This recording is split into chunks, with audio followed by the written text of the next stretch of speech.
Behind every legend lies a reason. This is Myth and Motive. 1. The truth about Bhutan.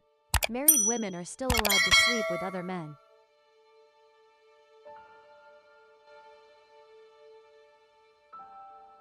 Two. Bhutan, a country dubbed the happiest. 3. Bhutan is a small country in Asia, isolated in the eastern Himalayas. 4. Between China's Tibet Autonomous Region and India, with an area of only 38,394 square kilometers and a population of about 740. 5. Bhutan is the only country in the world that still preserves traditional Vajrayana Buddhist culture. 6. This place is called Shambhala by some, the last paradise. 7. Bhutan is famous for having the highest happiness index in the world, where regulations and customs are very. 8. People here do not smoke, do not sell tobacco, and there's almost no crime. 9. The capital Thimphu is the only capital in the world that does not use traffic lights. 10. However, this country surprises many with its extremely special concept of love and marriage, which is polyandry culture. 11. With a strange tradition, a woman, even if married, can still sleep with another man. Tiet, we will explore Bhutan in today.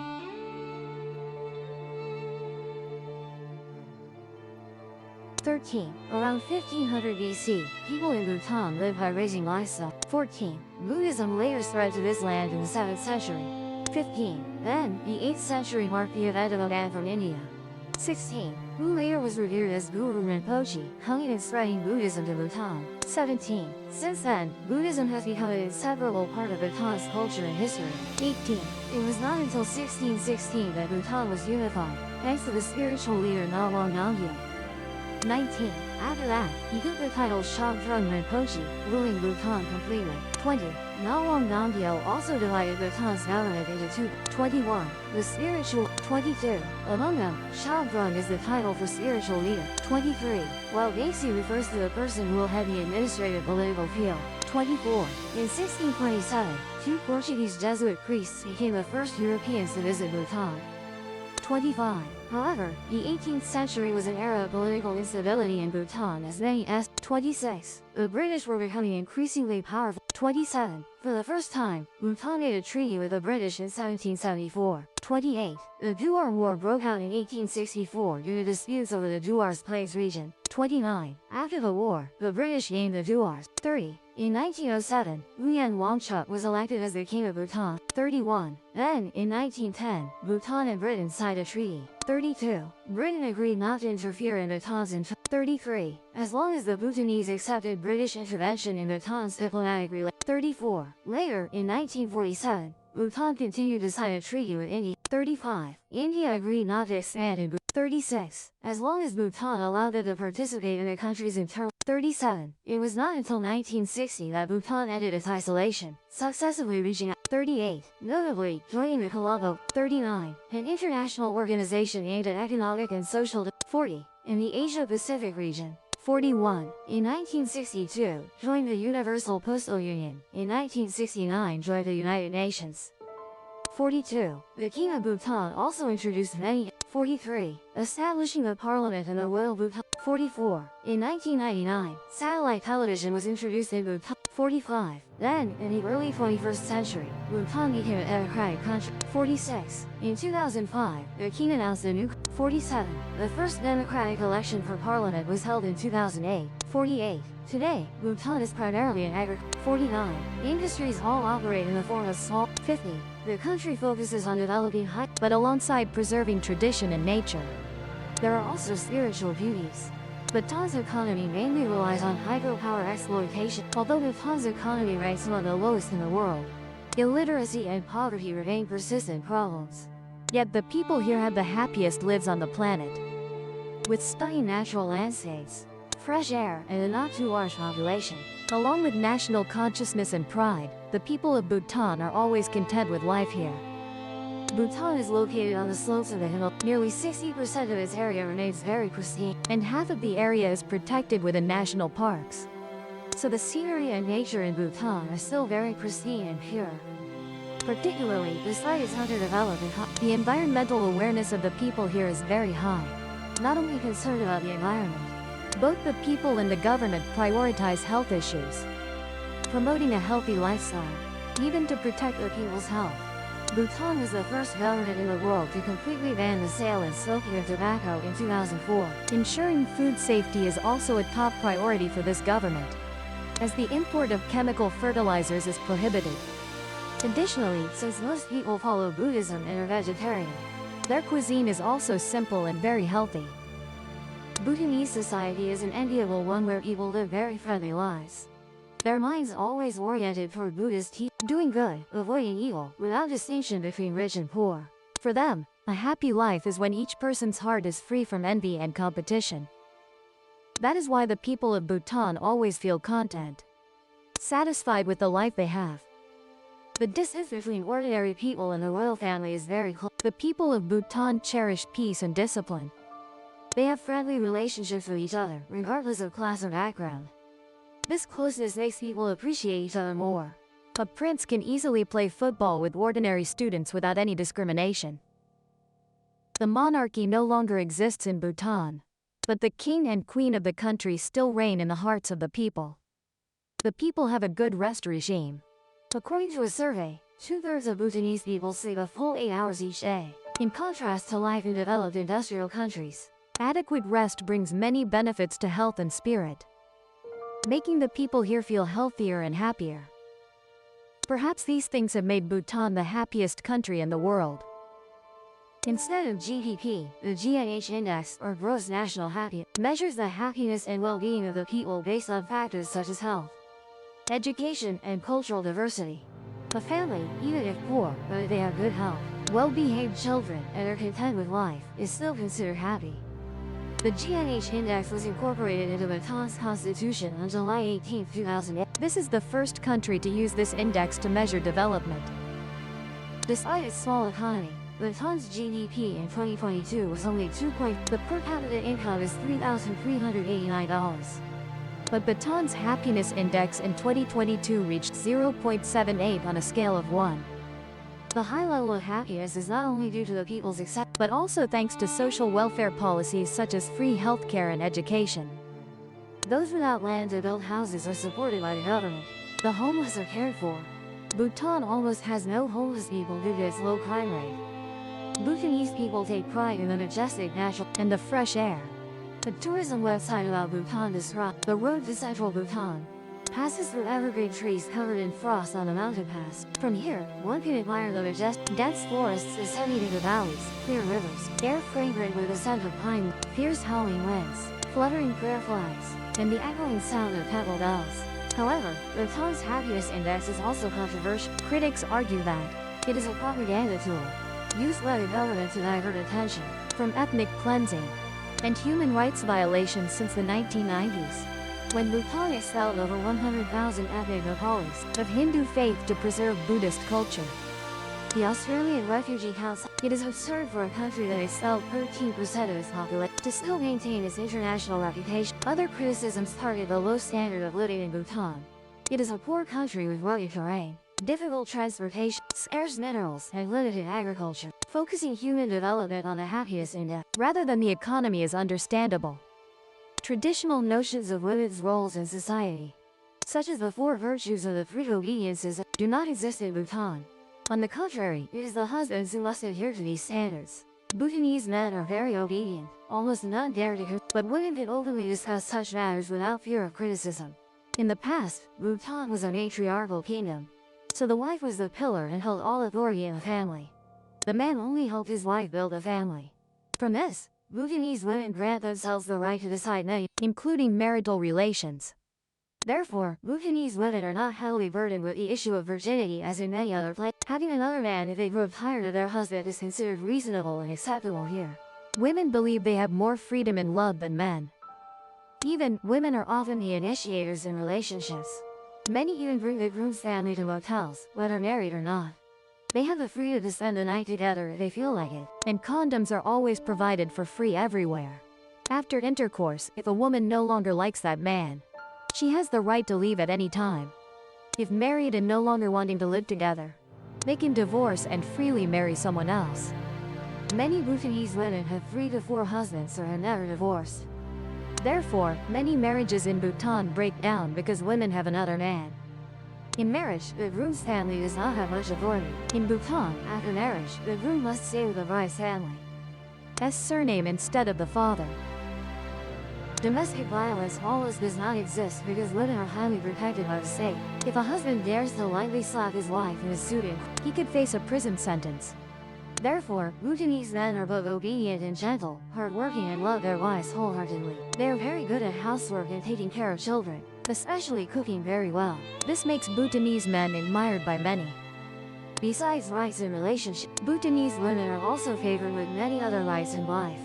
When parents pass away, daughters always inherit more property than sons. From childhood to adulthood, daughters are always prioritized in education and food. If the family can only send one child to study abroad, the boy stays home. Today, Bhutan follows a monogamous system. The matter of Bhutanese women having two is only seen in some rural areas. If a family is poor and has two sons, When one marries a wealthy wife, the parents will tell the other to marry his brother's wife. so both can marry into a rich family. The bride's family often accepts because they gain additional labor. The world's highest mountain that no one has touched. The world's highest mountain is Mount Everest, 8,848 meters high in the Himalayas. Any skilled mountaineer dreams of conquering it once. However, the world's highest unconquered peak is Dankar Puensum. At 7,570 meters, This may surprise many people, when most peaks in the Himalayas have already been stepped on, but even the world's most skilled mountaineers, can only gaze at Dankar Puensum from afar, not because the terrain is too treacherous, the weather too harsh, or any spatio-temporal obstacles. Dankar Puensum lies on the border between Bhutan and Tibet. although there is much controversy surrounding its exact location. When the mountain was first surveyed and mapped in 1922, The parameters were very inaccurate. Recently, new series of maps show the peak at a different location, with varying altitudes. In fact, one of the first survey teams was unable to locate Danka Puensum. The Bhutanese believe that the towering peaks are where spirits reside. The country's government only began opening up the mountaineering activities in 1983. A few expeditions were permitted to climb. From 1985 to 1986, 4 expeditions all failed. The business boom from mountaineering quickly faded. In 1994, the government issued a ban on conquering peaks above 6,000 meters. To respect the beliefs of the people, Since 2004, mountaineering activities have been completely banned. In 1998, a Japanese expedition requested the Chinese mountaineering to grant them permission to conquer Danka Puensum from the Tibetan side. however, The permit was quickly revoked. Tamutsu Nakamura, a member of the team, noted that, Not knowing the story behind the sudden revocation of the permit, I can only speculate that the reason was due to political conflicts. between the two governments, Instead of returning empty-handed, Nakamura and his colleagues climbed Liangkang, also known as North Danka Puensum, at 7,441 meters. The Tibetan side confirmed that this peak had not been conquered before. However, the team's journey still did not end as successfully as expected. later, Nakamura shared that, I regret that Liangkang is not a prominent peak, according to the BBC. The map and route became even more intriguing when the Bhutan-Tibet border intersected at the summit of Danka Puensum. The Bhutanese government has never surveyed this peak. They neither grant permits nor provide rescue support for expeditions. The Bhutanese are not concerned with TV and the internet. Even by 1999, the people of Bhutan had just gained access to television. However, in this Thunder Dragon Kingdom, people are not very interested in media, the Bhutanese believe that the propaganda information on the internet or TV, when excessive and uncontrolled, will create envy, competition, and news about crimes, violent horror movies, will create a sense of panic. For the Bhutanese people, the greatest happiness is that everyone Can enjoy a peaceful life and not have to worry about anything. That means no one goes hungry, all illnesses are treated, and every child can carry a book to school. Let's honestly admit that these things only make us gradually feel worse. Social media has too much unnecessary news that makes us uneasy and suspicious. We become envious and angry when we see the wealthy with plenty of money. We easily become obsessed with unhealthy streams of information or entertain ourselves with the worst aspects of life. We get sucked into a virtual world with every like or comment. In the past, people gathered to talk and laugh. Today, people gather separately, each in their own virtual space. The Bhutanese believe that frequent exposure to the internet, seeing rich people driving cars and having lots of money will stir up envy in their hearts, no longer feeling satisfied with their own lives. In reality, the people of Bhutan do not spread thoughts or feel upset about not having the latest iPhone, because simply for them, being alive is already fulfilling. Bhutanese people only want the necessary information for themselves, and that makes them feel content. They spend time enjoying life and returning to themselves. In 2008, the Bhutanese government responded by blocking the 10 Sports TV channel, as well as wrestling, MTV, and fashion TV. However, the majority of Bhutanese people did not agree with that. They believe that watching TV helped broaden their perspectives and made life more meaningful. Additionally, it kept men at home more in the evenings, instead of going out to drink, as alcohol is the leading cause of death in Bhutan, the only country with negative CO2 emissions. Bhutan is considered one of the greenest countries on the planet, with forest coverage of about 70% of its territory. This small and beautiful South Asian country has a population of about 750,000 people. Bhutan has a self-sufficient agricultural economy because the people mainly engage in farming, with only a few involved in handicrafts. The entire country emits between 2.2 and 2.5 million tons of CO2 annually, but the forests here absorb nearly 3 to 4 times that amount of emissions.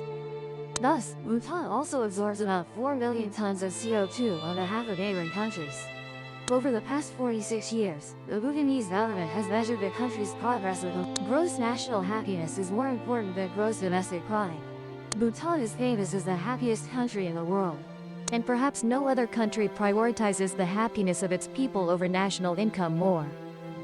Joanne Nagler from the United Nations Development Program UNDP said, Bhutan is the only country in the world that includes environmental protection in its constitution. It mandates that at least 60% of Bhutan's territory must be forested. This also makes Bhutan one of the few places in the world with immense biodiversity. Additionally, timber export has been strictly prohibited since 1999, although CO2 emissions are predicted to double by 2040 due to increased hydropower activities. With the current forest coverage, CO2 levels in Bhutan will remain negative. At the United Nations Climate Change Conference in Copenhagen, Denmark in 2009, Bhutan's Prime Minister Sherin Topday made an impressive statement. The happiest country in the world is not just carbon neutral but carbon negative. According to the country's Buddhist tradition, Bhutan strictly prohibits killing. Opening slaughterhouses in any form is illegal, and animal meat is imported from India. The people of this country also consume very little meat. Many cannot even eat meat because they feel guilty towards the souls of the dead animals. According to Bhutanese beliefs, Buddha taught that one should not kill living beings, nor should one have them killed, nor incite others to kill. Nor should one harm any living being, whether strong or weak. Because all living beings tremble at violence, all fear death, and all love life. Additionally, Bhutan enforces a strict law against those who intentionally kill black sheep, a vulnerable species in this country, with penalties ranging from life imprisonment to even the death penalty. Paro International Airport is located about 54 kilometers from Bhutan's capital, Thimphu, situated in a deep valley along the Paro Chum River in western Bhutan. Surrounding the airport are the dangerous high mountains of the Himalayas. Some places are over 5,500 meters high, which affects aircraft performance. According to experienced pilots, they only truly see the runway for a few brief moments before landing. This means that to land safely at this airport, pilots must undergo special training. To land, pilots must maneuver the plane through multiple turns around mountains, while gradually descending to ensure safety. Due to the unique terrain, strong winds often blow, causing the plane to shake during approach. The runway is completely out of the pilot's sight before they maneuver the plane. Turn 45 degrees through mountain ranges, then quickly descend to touchdown. Also due to the unique terrain, flights to Paro Airport can only operate in good weather conditions.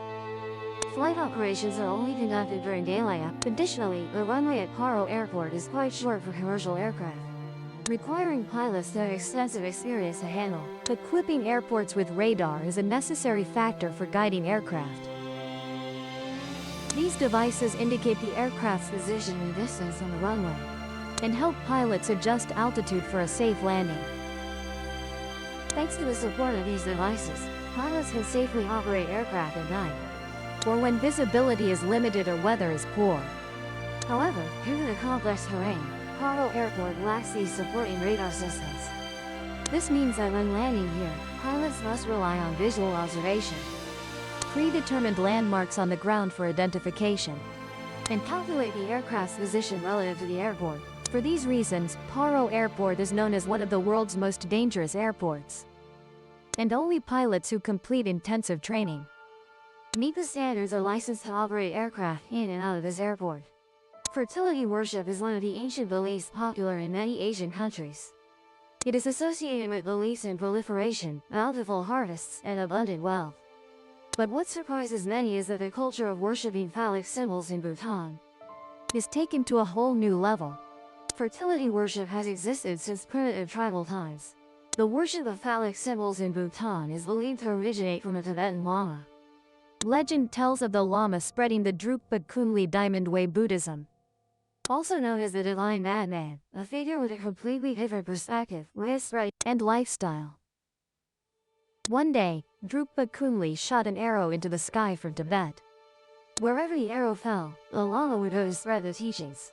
According to legend, the arrow fell at a location that is today Chirilakhang, near Kodo Punaka. This is also the site of a famous sacred temple commemorating Lama Drukpa Kunli.